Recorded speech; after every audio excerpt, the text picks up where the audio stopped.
பத்ரம்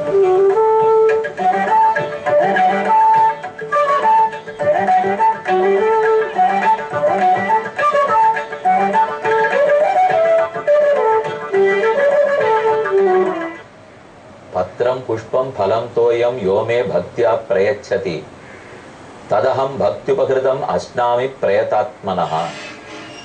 கண்ணன் கீதையில் பக்தியோடு கொடுக்கப்பட்ட எந்த எளிய பொருளையும் தான் ஏற்றுக்கொள்கிறேன், மகிழ்ச்சி அடைகிறேன்னு உறுதி கூறுகிறார். பகவான் எவ்வளவோ உயர்ந்தவனாக இருந்தாலும் அவன் அத்தனையும் அடைந்து ஆசை நிரம்பினவனாக இருக்கிறபடியால், இனி அவன் அடைவதற்கு ஒன்றுமே இல்லாதபடியாலும் அடியார்களிடத்தில் எதையும் பெரியதாக அவன் எதிர்பார்ப்பதில்லை. உள்ளன்போடு எது சமர்ப்பிக்கப்பட்டாலும் அதை ஆசையோடு ஏற்றுக்கொள்ளுகிறான் எம்பெருமான். ஆனால் அன்பில்லாமல் வேஷத்துக்காக எத்தனை கோடி ரூபாய் செலவழிக்கப்பட்டாலும் அதனால் பெருமான் திருப்தி அடைவதே இல்லை. திருவேங்கடவன் எத்தனையோ கோட்டீஸ்வரர்களுக்கும் காட்சி கொடுக்கிறார்.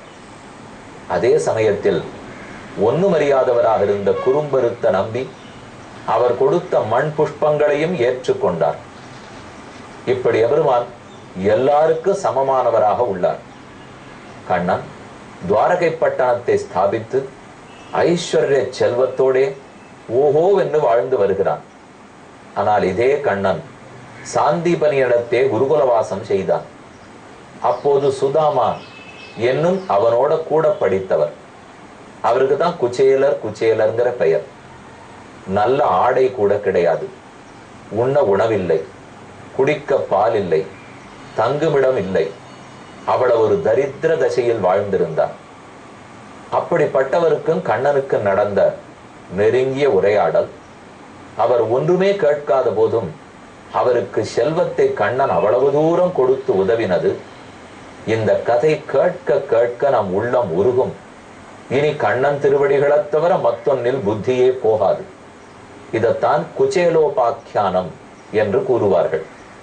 நாம் இன்று தொடக்கமாக அடுத்த 2-3 நாட்களுக்கு குச்சேலோபாக்கியானத்தை தான் அனுபவிக்க போகிறோம்.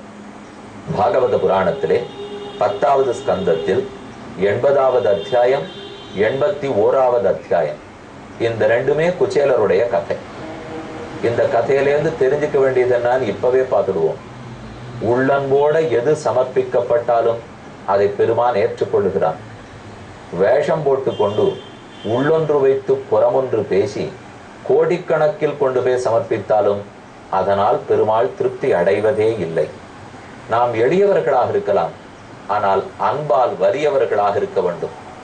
நாம் எங்கும் பிறந்தவர்களாக வளர்ந்தவர்களாக இருக்கலாம், ஆனால் இனி பிறவி வேண்டாம் என்று கண்ணன் திருவடிகளை ஆசைப்படுபவர்களாக இருக்க வேண்டும். இனி கதைக்கு வருவோம். 80வது அத்தியாயம். பரீட்சித்து சுகாச்சாரியரை பார்த்து கேட்கிறான். கேட்க கேட்க என் காதுகளுக்கு திருப்தி ஏற்படவில்லை, செவிகளார கேட்க வேண்டும். பகவானுடைய கீர்த்தி கனியை என் செவிகளார கேட்க வேண்டும். மேலும் அவன் என்னென்ன சரித்திரங்கள் செய்தார், என்னென்ன அற்புத கர்மங்களை சேட்டிதங்களை செய்தார் என்று கேட்கிறார். பகவன் யானி சான்யானி முகுந்தஸ்ய மகாத்மனஹ வீர்யாணி அனந்த வீரியஸ்ய ஸ்ரோதும் இச்சாமஹே பிரபோ. மேலே மேலே அனந்தன் புண்ணியன் பெருமான். அந்த புண்ணிய ஸ்லோகனுடைய கதை எவ்வளவு நேரம் கேட்டால் தான் திருப்தி ஏற்படும். எத்தனை முறை கேட்டாலும் திரும்ப திரும்ப இனிமையான கதையை கேட்க காதுகள் ஆவல் கொண்டிருக்கின்றன. அமுதத்தை வாயால் குடிப்போம், ஆனால் கதையாகிற அமுதத்தை காதால் தான் குடிக்க வேண்டும். மேலும் கோனு ஸ்ருத்வா அசகிருத்து பிரம்மன் உத்தம ஸ்லோக சத்கதாக விரமேத விசேஷஜ்ஞா விஷண்ணா காம மார்கணைகி. ஏதோ சிறு பிராயத்தே காமத்தின் வழி போகிறோம். கண்ட கண்ட உலக விஷயத்தை அனுபவிக்க ஆசை கொள்கிறோம். ஆனால் நாட்பட நாட்பட அதில் வெறுப்பு ஏற்பட்டுவிடும். பெருமானுடைய திருவடிகளில் தான் விருப்பம் ஏற்படும். அந்த விருப்பம் வர்ற வரைக்கும் தான் காலதாமதம். அந்த விருப்பம் ஏற்பட்டு போச்சு, இவ்வுலகத்திலேயும் ஆனந்தம், அவ்வுலகத்திலேயும் ஆனந்தம். இதை ஒத்தொத்தர அனுபவிச்சு பார்த்தா தான் தெரியும். அடுத்தே இன்னொரு 10 அத்தியாயம் முடிஞ்சதுன்னா 10வது ஸ்கந்தம் முடிஞ்சிடும். அப்புறம் ஒரு 40-44 அத்தியாயங்கள் தான் பாகவத புராணமே முடிஞ்சிடும். அத்தோட கீதையும் கேட்டு முடிச்சுடுவோம், பாகவத புராணத்தையும் கேட்டு முடிச்சுடுவோம். இப்ப இத்தனை நாட்களா காதல கிருஷ்ண கதையை கேட்டு இருக்க முடியும். ஏதானும் போர் அடிச்சுதானே? ஒண்ணும் இல்லையே. சொல்றவருக்கும் இல்லை, கேட்கிறவருக்கும் இல்லை, யாருக்கும் இல்லை. இன்னும் கொஞ்ச நேரம் கேட்க மாட்டோமா என்னதான் இருக்கிறது. இது கேட்கிறவனுடைய பெருமை இல்லை, சொல்றவனின் பெருமை இல்லை, யார் பேசப்படுகிறானோ அந்த கண்ணனுடைய பெருமை. அதனாலதான் அது எத்தனை நாள் கேட்டிருந்தாலும் எப்பொழுதும் நாள் திங்கள் ஆண்டூழி ஒழிதலும் அப்போதைக்கப்போது என் ஆறாவமுதம்னு ஆழ்வா சாதிக்கிறார். ஆறாமுத பிரானுடைய கதையை கேட்கணும்னு பரீட்சித்துக்கு ஆசை. சாவாக்கு யயாதஸ்ய குணான் கிருணீதே, அதுதான் பேச்சு, அதுதான் வாக்கு. எது பெருமானுடைய குணங்களை பேசுகிறதோ அதுதான் நாக்கு, அதுதான் வாக்கு. கரௌச்ச தத் கர்ம கரவு மனச்ச ஸ்மரேது. எது எது கைகள் தெரியுமா? பெருமானு நோக்கி கூப்பும் கைகள் தான் கைகள். எது மனம்? அவனை நினைப்பவைதான் மனம். வசந்தம் ஸ்திர ஜங்கமேஷு, எல்லாவிடத்திலும் உரையும் எம்பெருமானை எப்படி நம் மனத்தில் உரையாமல் போவார்? அவனை நினைக்காத மனம் ஒரு மனமாக இருக்குமா? ஸ்ருணோதி தத் புண்ணிய கதாக சகரணக, எந்த காதுகள் அவனை கேட்குமோ அதுவே காது. அதை தவிர மற்றதெல்லாம் ஏதோ ஓட்டை இருக்கிற பாம்பு புற்றுன்னு சொல்லலாமே தவிர, காதுன்னு சொன்னால் நீழ்வான் குரலுருவாய் நின்னிறந்து மாவலிமுன் தாளால் அளவிட்ட தக்கணைக்க மிக்கானே தோளாத மாமணியை தொண்டர் கினியானே கேளா செவிகள் செவியல்ல கேட்டாமேன்னு திருவங்கியாழ்வார் பாசுரன். மெய்யானை மெய்ய மலையானை சங்கேந்தும் கையானை தொழாக்கை கையல்ல கண்டாமே. பெருமான நோக்கி கை குவிக்க வேணுமே. திருமையத்து சத்தியமூர்த்தி பெருமாள் சத்திய கஷேத்திரத்திலே எழுந்தருள் இருக்கிறார். குடவர கோவில் மலைத்தாழ்வரையில பெருமாள் எழுந்தருள் இருக்கிறார், மலையிலேயே இருக்கிறார். அப்பேற்பட்ட எம்பெருமான சேவிக்கச்சே கை கூப்பணுமா, நான் அவனைத்தான் பாட வேண்டுமா? அப்படி இருக்கிறது தான் நாக்கும் கையும் என்னார். குலசேகரர் முகுந்த மாலையில பாடியிருக்கார். ஜிக்வே கீர்த்தய கேசவம் முரரிப்பும் சேதோபத ஸ்ரீதரம் பாணித்வந்த சமர்ச்சய அச்சுத கதாகா ஸ்ரோத்ரத்வயத்வம் ஸ்ருணு. கண்களே பெருமானையே காண், காதுகளே அவன் சரித்திரத்தையே கேள், கால்களே ஹரேஹே கச்சாந்திரி யுக்மாலயம் பெருமானுடைய சன்னிதானத்தை நோக்கி நடங்கோள், கைகளே அவனுக்கு அர்ச்சனை பண்ணுங்கோள், மனதே அவனை சிந்திப்பாய், நாக்கே அவனை பாடிவாய், தலையே நிமிர்ந்திருக்காதே பெருமானுக்கு முன்னால் அடிவீழ்ச்சி விண்ணப்பம் என்று விழுந்து வணங்கு. சிரஸ்து தஸ்ய உபயலிங்கம் ஆனமே தப்தேவ யது பஷ்யதி தத்தி சக்ஷு, அவனை பார்ப்பவைதான் கண்கள். அங்கானி விஷ்ணோரத தஜ்ஜனானாம் பாதோதகம் யானி பஜந்தி நித்யம். பெருமானுடைய ஸ்ரீபாத தீர்த்தத்தை உண்டு அவன் அடியார்களுக்கு அவன் தொண்டு புரிகிறானோ அவனே ஆள். அப்ப அந்த பெருமான் கதையை மேல மேல கேட்க வேண்டாமா? அப்ப சூத்தர் பதில் சொல்றார், கேட்கிறதெல்லாம் பரீட்சித்து கேட்டிருக்கார். சுக்கர் பதில் சொல்லணும். ஆனா இவா ரெண்டு பேரும் பேசிருக்கிறதே சூத்த பௌராணிக்கர் தானே சௌனகர் முதலானோருக்கு சொல்லிட்டு இருக்கார். அவர் பேசுறார், விஷ்ணுராதேன சம்பிருஷ்டா பகவான் பாதராயணிகி வாசுதேவே பகவதி நிமக்ன ஹிருதயோ பிரவீத். இப்படி விஷ்ணு கதையை கேட்கப்பட்டு சொல்லணும்னு சுகருக்கு ஆசை வந்து நாக்க தரங்கரிச்சு நாக்கு நிற்கிறதாம். வாய் பேசுறதுக்கு வரல, தொண்டை கரகரத்து போறது. கண்ணனுடைய சேட்டித்தத்தில் ஆழ்ந்து போய் 2 நிமிஷம் அவகாசம் எடுத்துட்டார். கிடுகிடுகிடுன்னு பேசக்கூடியவர், ஆனா பேச முடியல. இந்த குச்சேல சரித்திரத்தை கேட்டுட்டு இப்படியும் கண்ணன் ஒத்தரிடத்திலே கலப்பனா என்னவர் விக்கித்து போய் நின்று போனார். அப்புறம் ஒரு மாதிரி தன்னை தேர்ச்சி கொண்டு பேச ஆரம்பிக்கிறார்.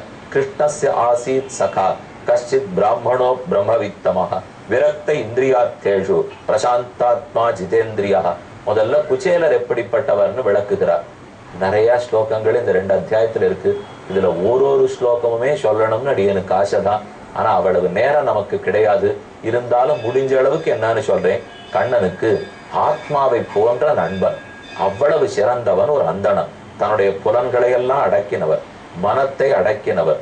எதிர்ச்சயோபவன்னேன வர்த்தமானோ கிரகாசிரமி, கிரகஸ்தராத்தான் இல்லறத்துலதான் இருந்தார். ஆனால் கிடைத்ததை கொண்டு வாழ்க்கையை நடத்தி கொண்டு வந்தார். தஸ்ய பாரா குச்சேலஸ்ய க்ஷுக்ஷாமாச்ச ததாவிதா. ஆனா அவருடைய மனைவி அவளும் மிக நல்லாள், இல்லத்தரசி. ஆனால் குழந்தைகளுக்கு பால் கொடுக்க காசில்லை, அவைகளுக்கு உடுக்க உணவில்லை, உண்ண வினையில்லை, உடுக்க உடையில்லை, தனக்கும் கிழிந்த புடவை, கணவனுக்கோ கிழிந்த வேட்டி. இப்படியே காலத்தை ஓட்டணுமா? நம் கணவருக்கு கூட படிச்சவனாச்சே கண்ணன். 2 பேரும் தானே சாந்தீபனியின் இடத்துல பாடம் படித்தார்கள். அப்ப கண்ணன் அவரிடத்துல போய் ஏதானும் வாங்கிட்டு வரக்கூடாதா? கண்ணன் விட்டுடுவரா? நம்ம பர்த்தா கணவன் கண்ணனிடத்திலே போய் ஏதானும் வாங்கிட்டு வந்தா குடுத்தனத்தை நன்னா நடத்தலாமே என்று மனைவிக்கே உரிய கரிசனத்தோட அந்த கவலையோடு அவள் பேசுகிறாள். பதிவிரதா பதிம்பிராக म्लायता वदनेन सा दरिद्रा सीदमाना सा वेपमाना विगम्य च ननु ब्रह्मन् भगवतः सखा साक्षात् श्रियपतिः. கணவனே, உனக்கு யார் நண்பனோ அவன் லக்ஷ்மிக்கு கணவன் அல்லவா? தன் திருமார்பிலேயே லக்ஷ்மியை உடையவராச்சே. லக்ஷ்மி கடைக்கண் பார்வை பார்த்தால் எந்த செல்வம் தான் கிட்டாது. அப்ப உன்னை நண்பனை போய் கேட்டு நீரதான் வாழ்ந்து வந்துடக்கூடாதா? தமுபைகி மகாபாக சாதுனாஞ்ச பராயணம் தாஸ்யதி திரவிணம் பூரி சீதத்தே தே குடும்பினே. நம்ம குடும்பம் நடத்துறதுக்கு ரொம்ப கட்டமா இருக்கே, நீர் போய் நின்னீர் என்றாலே வேணுங்கிற அளவுக்கு அள்ள குறையாத செல்வத்தை கண்ணன் கொடுப்பார். அவருக்கு என்ன செல்வத்து குறைவா? துவாரகா நகரத்துக்கே அதிபதி, சாத்வதர்களுக்கெல்லாம் பதி, யதுகுலத்துக்கே தலைவன், விஷ்ணு வம்சத்துக்கே ஏற்றம், போஜபதிகள் அத்தனை பேருக்கு வைபவம். இப்பேற்பட்ட சக்கரவர்த்தி கண்ணன். அவனிடத்துல போய் நாம கேட்டு வாழ்ந்து வரக்கூடாதா? கிம்னு அர்த்தகாமான் பஜதோ நாத்திய பீஷ்டா ஜெகத்குரு ச ஏவம் பாக்யா விப்ரோ பகுஷா பிரார்த்தித்தோ மிருது. யோசித்து பார்க்கிறார், யாரிடத்துல போய் இவள் என்ன கேட்க சொல்லுகிறாள்? எந்த எம்பெருமானிடத்தே ஞானத்தை பிரார்த்திக்க வேண்டுமோ, பக்தியை பிரார்த்திக்க வேண்டுமோ, வைராக்கியத்தை கேட்டு பெற வேண்டுமோ, யார் திருவடிகளுக்கு உபச்சாரம் செய்ய வேண்டுமோ அவரிடத்துல போய் சொத்து வேணும்னு இவ கேட்கிறாளே, நல்ல வளாச்சே. இப்படி பேசக்கூடியவள் கிடையாதே. என்ன ஆயிற்று பண்ணே? கண்ணனிடத்துல போய் என்ன சொத்தா கேட்க சொல்றாய்? செய்ய மாட்டேன் என்ன இவர் மறுத்து சொல்றார். அவ பதில் சொல்றார், நான் ஒன்னும் சொத்துக்கு ஆசைப்பட்டு கேட்க சொல்லலை. நம்ம குழந்தைகள் பால் இல்லாமல் தவித்தாலோ, நீர் ஆடை இல்லாமல் இருந்தாலோ அது உம்ம நண்பனுக்கு தானே குற்றம். தன் கூட படிச்ச ஒருத்தரை இவ்வளவு கஷ்டத்துல விட்டு வச்சிருக்கார் கண்ணன், என்ன அவருக்கு குற்றம் வந்துடாதா? ரொம்ப வேண்டியவர்களா இருந்திருப்போம், அவர்களால கூட முன்னுக்கு வந்திருப்போம். ஆனா இன்னைக்கு நாம முன்னுக்கு வந்துட்ட பிற்பாடு யாரால நாம முன்னுக்கு வந்தோமோ அப்படியே மறந்து போடுறோம் பாருங்க. இன்னைக்கு பல பேர் அப்படி இருக்கலாம், ஆனா கண்ணன் அப்படிப்பட்டவரா? அந்த குற்றத்தை நீரே கண்ணனுக்கு தேடி கொடுக்க கூடாது. மேலும் நான் எனக்காக கேட்கலையே, நம்ம குழந்தைகளுக்காகத்தானே கேட்கிறேன், போய்விட்டு வாரும்னு சொன்னாள். அயம் ஹி பரமோலாப உத்தம ஸ்லோக தரிசனம் இதி சஞ்சிந்திய மனசா கமனாய மதிந்ததே. யோசித்து பார்த்தார் குச்சேலர். குச்சேலர் சேலா சேலாங்கிறது துணி, குச்சேல துணியே கிழிச்சல், கிழிஞ்ச துணி கட்டின்னு இருக்கிறவள். அவளும் கிழிந்த புடவை கட்டி இருக்கிறாள். மத்ததுக்கெல்லாம் கண்ணனிடத்துல நாம போகக்கூடாது. ஆனா நித்தியமே அவர் தரிசனம் கிடைச்சா எவ்வளவு நன்னா இருக்கும். நானோ ஏதோ ஊர்ல இருக்கேன், அவர் துவாரிகால இருக்கார், நம்ம ரெண்டு பேருக்கு நித்தியம் பார்த்துக்க முடியல, கண்ணனை தரிசிக்கிற வாய்ப்பு கிடைக்கல. இந்த மனைவி கேட்டிருக்கிறதுல ஒரு லாபம், கேட்கிற சாக்கு வச்சுட்டு கண்ணனை சேவிச்சுட்டு வந்து விடலாம். இல்லையோ ஒரு நாள் அவரை நாம் தரிசிக்கலாமே. மனசை சமாதானப்படுத்தினுட்டார். சரி பண்ணே, நான் புறப்பட்டு போயிட்டு வரேன். இது சஞ்சிந்திய அப்பியஸ்துபாயனம் கிஞ்சித்து கிரகே கல்யாணி தீயதான். கண்ணனை சேவிக்க போலச்சே கையில ஏதானு சமர்ப்பிக்கிறதுக்கு எடுத்துன்னு போக வேண்டாமா? பெருமாள் கோயிலுக்கு போனாலோ, வயோதிகர்களை சேவிக்க போனாலோ, வியாதி பீடித்தவர்களிடத்துல போனாலோ, இப்படி ஆச்சாரியனை சேவிக்க போனாலோ, குழந்தைகளை பார்க்க போனாலோ வெறுங்கை வீசி கொண்டு போகக்கூடாது. கையில ஏதானு வாங்கி எடுத்துன்னு போகணும். புஷ்பமோ, பழமோ, முந்திரி பருப்போ, பாதாம் பருப்போ ஏதோ வாங்கிட்டு போனோமோ இல்லையோ. கல்யாணி, ஏ பெண்ணே, ஏதானு நம்ம வீட்டுல கண்ணனுக்கு கொடுக்கறதுக்கு இருக்கான்னா? அவளுக்கு சிரிக்கிறது ஆழறதா தெரியல. ஒண்ணும் இல்லைன்னு தான் கண்ணனிடத்துல வாங்கிட்டு வர சொல்றேன். இங்க ஏதானும் இருந்தா அதை நான் குழந்தைகளுக்கே கொடுத்துருக்க மாட்டேனா? இங்க என்ன இருக்க போறது? இருந்தாலும் கேட்டீர். எதிர்த்த வீட்டுக்கு ஓடினா ஒரு படி அவல் வாங்கி கொண்டு வந்தாள், பக்கத்து வீட்டுக்கு ஓடினா இன்னொரு படி அவல் வாங்கிட்டு வந்தாள். கட்டின் இருக்கிற உடுப்பு அதுவே கிழிச்சல், அதுல இருந்து ஒரு சிறு துணியை கிழித்தாள். அந்த துணியில் 4 பிடி அவலை போட்டு, உங்கள் கண்ணனுக்கு இதைத்தான் என்னால் கொடுக்க முடியும், எடுத்து கொண்டு போங்கோள். எடுத்து விட்டார். வெக்கத்தோட இடுப்புல சொருகின்றார். தன்னையும் பார்த்துக்கிறார். நரம்பு தெரியறது, எலும்பு தெரியாது, அப்படிதான் இவர் இருக்கார். ஆனா தன் உடம்ப பார்த்துக்கிறார், அதுவும் மோசம். ஆடைய பார்க்கிறார், கிழிச்சல். கையில எடுத்துட்டு இருக்கிறது அவல். இருந்தாலும் கிளம்பிட்டார். நம் கண்ணன் கண் அல்லதில்லையோர் கண்ணே, நம்ம கண்ணனை சேவிப்போங்கிற ஆசையோட புறப்பட்டார். நாமும் குச்சேலரோட கிளம்புவோம். என்ன அவருக்கு அனுபவம் கிடைச்சதுன்னு பார்ப்போம்.